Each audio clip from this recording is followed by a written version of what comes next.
आज इस चैनल पर ना महफिल सजने वाली है क्योंकि आज मैं आपके लिए बेस्ट शायरी और पोइट्री बुक्स लेकर आई हूँ हिंदी में। हाय हेलो नमस्ते, my name is RJ Manjula. Welcome to my YouTube channel, जिस चैनल पर हम लोग बुक्स, पोइट्री, 90s और लाइफ की बातें करते हैं। और इस चैनल पर ना मैं पहले भी पोइट्री बुक्स पे वीडियो बना चुकी हूँ। It's called 5 best Hindi poetry books. तो अगर आपने नहीं देखा है वो वीडियो तो just like always the link is there in the description box below and also on the i button above. सो इस सीरीज में जो मेरी पहली किताब है, the first book that I have for you is Javed Akhtar साहब की क्विवर। इस बुक में ना बहुत सारी कविताएं हैं जो जावेद अख्तर साहब ने लिखी हैं। बेस्ट पार्ट इज कि उनके इंग्लिश ट्रांसलेशंस भी हैं। So if you are one of those जिन्हें इंग्लिश पोइट्री पसंद है तो आपको इस बुक में उनकी लिखी हुई हर हिंदी गजल या पोइट्री के इंग्लिश ट्रांसलेशंस भी मिल जाएंगे। ना इसमें वैसे तो बहुत खूबसूरत पोइट्री है, बहुत खूबसूरत गजलें हैं, लेकिन माय फेवरेट इज एक ऐसा लेटर है, एक ऐसी पोइट्री है जो जावेद अख्तर साहब ने अपनी बेटी जोया अख्तर के लिए लिखी, वो भी बहुत पहले। That's what I'm going to read for you. It's called दो राह। अपनी बेटी जोया के नाम। ये जीवन एक राह नहीं, एक दो राह है। पहला रास्ता बहुत सहल है, इसमें कोई मोड़ नहीं है। ये रास्ता इस दुनिया से बेजोड़ नहीं है। इस रास्ते पर मिलते हैं रीतों के आंगन, इस रास्ते पर मिलते हैं रिश्तों के बंधन। इस रास्ते पर चलने वाले कहने को तो सब सुख पाते हैं, लेकिन टुकड़े टुकड़े होकर सब रिश्तों में बंट जाते हैं। अपने पल्ले कुछ नहीं बचता, बचती है बेनाम सी उलझन, बचता है सांसों का ईंधन, जिसमें उनकी अपनी हर पहचान और उनके सारे सपने जल बुझते हैं। इस रास्ते पर चलने वाले खुद को खोकर जग पाते हैं, ऊपर ऊपर तो जीते हैं, अंदर अंदर मर जाते हैं। दूसरा रास्ता बहुत कठिन है। इस रास्ते में कोई किसी के साथ नहीं है, कोई सहारा देने वाला हाथ नहीं है। इस रास्ते में धूप है, कोई छांव नहीं है। जहां तसल्ली भीख में दे दे कोई किसी को, इस रास्ते में ऐसा कोई गांव नहीं है। ये उन लोगों का रास्ता है जो खुद अपने तक जाते हैं। अपने आप को जो पाते हैं, तुम इस रास्ते पर चलना।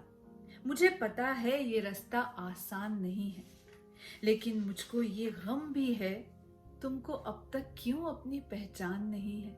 The second book that I have in this series is by Waseem Barelvi sahab, जिसका नाम है चराग। अब इसमें ना बेस्ट पार्ट ये है कि वसीम बरेलवी साहब की जो 2 लाइंस के जो शेरो शायरी होती है ना, वो भी इसमें डिस्क्राइब की हुई है और उनके बारे में, उनकी लाइफ के बारे में बहुत डिटेल में चर्चा की हुई है and that is really really beautiful. और ऑफ कोर्स इसमें भी बहुत सारी कविताएं हैं, बहुत सारी गजलें हैं। माय फेवरेट जो मैं आपके लिए रीड करने वाली हूँ वो है मेरा साथ न दो। अपने ही बारे में सोचो, सोच को इम्कानात ना दो। इम्कानात मतलब संभावनाएं, पॉसिबिलिटीज। अपने ही बारे में सोचो, सोच को इम्कानात ना दो। मेरी राहें बहुत अलग है, जाओ मेरा साथ ना दो। तुम फूलों के पीछे पागल, मैं खुशबू का दीवाना। मुझको खाली जाम बहुत है, तुमको चाहिए मैं खाना। जो मेरे हाथों में आकर कांपे, ऐसा हाथ ना दो। मेरी राहें बहुत अलग हैं, जाओ मेरा साथ न दो। तुमको शौक जमाना जाने, मेरी दुनिया तुम ही तुम। तुमको रगबत दुनिया भर से, रगबत मतलब दिलचस्पी, इंटरेस्ट। तुमको रगबत दुनिया भर से, मेरा हवाला तुम ही तुम। जो मेरे एहसास से खेले, मुझको वो दिन रात न दो। मेरी राहें बहुत अलग हैं, जाओ मेरा साथ न दो। तुम चढ़ते सूरज के पुजारी, मैं रातों का हमराही। तुम पक्की बालों से झूलो, मैं पगडंडी धूल भरी। मुझको ही मुझसे जो छुड़ा दे, ऐसे ऐसा साथ न दो। मेरी राहें बहुत अलग है, जाओ मेरा साथ न दो। तुम सोना चांदी की छन छन, मैं मिट्टी का सौंधापन। तुम एक शहर का टेढ़ा रास्ता, मैं गांव का फैलापन। तुम आवाजों की एक दुनिया, सन्नाटे का साथ ना दो। मेरी राहें बहुत अलग है, जाओ मेरा साथ ना दो। The third book that I have in this series is called आप कमाई बाय स्वानंद किरकिरे। ना पहले तो मुझे इस बुक का नाम बहुत पसंद है and of course as we all know Swanand Kirkire sahab बहुत अच्छे लिरिक्स लिखते हैं, already he is a big name in Bollywood. But इसमें ना उनकी कंप्लीटली डिफरेंट साइड देखने को मिलती है। उनकी कविताएं हैं जो बहुत ही दिलचस्प है, बहुत ही इंटरेस्टिंग। उसमें जो मेरी फेवरेट है वो मैं आपको सुना रही हूँ।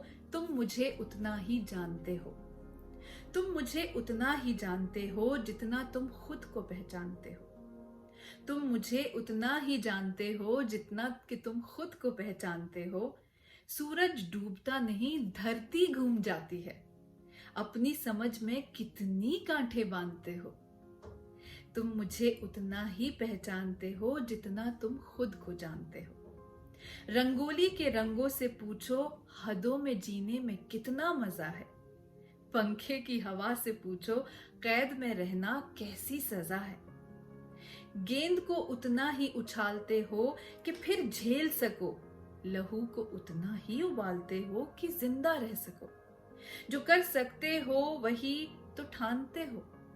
तुम मुझे उतना ही पहचानते हो जितना कि तुम खुद को जानते हो। तुम मेरे बारे में उतना ही जानते हो जितना तुम खुद को पहचानते हो। Now my fourth poetry book is काव्यांजलि बाय कवि नीरज। अब आप जानते ही हैं कि नीरज साहब की जो कविताएं होती हैं थोड़ी लंबी होती हैं, so let me just warn you, इसमें थोड़े डिफिकल्ट हिंदी के शब्द हैं लेकिन उनके मीनिंग बराबर इस बुक में दिए हुए हैं एंड ऑल्सो थोड़ी लंबी लंबी पोइट्री है। लेकिन अगर आपको नीरज साहब का स्टाइल पसंद है तो you are going to enjoy it. So इसमें भी मेरी एक फेवरेट कविता है जिसका नाम है तब मानव कवि बन जाता है। तब मानव कवि बन जाता है जब उसको संसार रुलाता वो अपनों के समीप जाता। पर जब वे भी ठुकरा देते वो निज मन के सम्मुख आता। पर उसकी दुर्बलता पर जब मन भी उसका मुस्काता है तब मानव कवि बन जाता है। And the fifth book that I have for you in this series is by Bashir Badr साहब, जिस बुक का नाम है मुसाफिर। और इसमें ना अब बशीर बद्र साहब की स्टाइल के बारे में तो आप जानते ही हैं, मैं कौन होती हूँ उसके बारे में बात करने वाली। लेकिन इसमें ना उनके बहुत ब्यूटीफुल शेर हैं, बहुत ब्यूटीफुल उनकी कविताएं हैं, गज़लें भी इसमें मेंशन की हुई हैं और उन्होंने हर चीज़ को बहुत ब्यूटीफुली डिस्क्राइब किया है। उनके बारे में भी आपको बहुत सारी नई नई बातें इस किताब के थ्रू पता चलेंगी। तो इसमें भी मैंने आपके लिए अपनी फेवरेट कविता मार्क की हुई है, विच इज कॉल्ड खुश रहे या बहुत उदास रहे। खुश रहे या बहुत उदास रहे, जिंदगी तेरे आसपास रहे। चांद इन बदलियों से निकलेगा, कोई आएगा दिल को आस रहे। हम मोहब्बत के फूल हैं शायद, कोई कांटा भी आसपास रहे। मेरे सीने में इस तरह बस जा, मेरी सांसों में तेरी बास रहे। आज हम सब के साथ खूब हंसे और फिर देर तक उदास रहे। दोनों एक दूसरे का मुंह देखे, आईने आईने के पास रहे। जब भी कसने लगा उतार दिया, इस बदन पर कई लिबास रहे। So just to give you a recap, आज हमने बात की है जावेद अख्तर साहब की क्विवर की, उसके अलावा स्वानंद किरकिरे साहब की आप कमाई की, उसके अलावा वसीम बरेलवी साहब की चिराग की, एंड काव्यांजलि की बात की है बाय कवि नीरज, एंड फाइनली हमने बात की है बशीर बद्र साहब की मुसाफिर की। सो आई होप आपको ये शेर व शायरी और पोइट्री की महफिल पसंद आई हो। अगर पसंद आई है तो प्लीज़ इस वीडियो को अपने जितने भी शायर दोस्त हैं ना उनके साथ शेयर कीजिए, and also subscribe to my channel और प्रेस द नोटिफिकेशन बेल। और मैं आपसे मिलूंगी बहुत जल्द एक नए वीडियो के साथ। तब तक के लिए हंसते रहिए और पढ़ते रहिए।